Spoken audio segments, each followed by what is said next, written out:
બોરસદમાં રહેતા વ્યક્તિએ બોરસદના તત્કાલીન પીઆઈ અને ડી સ્ટાફના 4 પોલીસકર્મી વિરુદ્ધ બોરસદ કોર્ટમાં લેખિત ફરિયાદ કરી છે।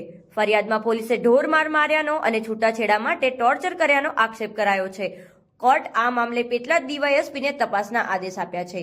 મળતી વિગતોમાં બોરસદમાં ભગીની સેવા સમાજ નજીક રહેતા સાજિદ ખાન સિકંદર ખાન પઠાણે લેખિત ફરિયાદમાં જણાવ્યું હતું કે બોરસદ શહેર પોલીસ મથકના તત્કાલીન પીઆઈ સિંઘવ અને ડી સ્ટાફના ખોડાભાઈ ભરવાડ, પરેશભાઈ સોલંકી, વિજયભાઈ અને ચતુરસિંહ દ્વારા હેરાનગતિ કરવામાં આવી છે। વર્ષ 2022માં સાજિદ ખાન પઠાણની સામે તેમના પત્ની દ્વારા 498નો કેસ દાખલ કરાયો હતો, જે મામલે પોલીસે 23 ડિસેમ્બર 2024ના રોજ પોલીસ સ્ટેશને બોલાવીને કાગળો પર સહી કરવા કહ્યું હતું, જેની સાજિદ ખાને ના પાડતા તેઓ પાસપોર્ટ લઈ હાથમાં ઇલેક્ટ્રિક બેટરીથી કરંટ આપીને ધમકી આપી હતી।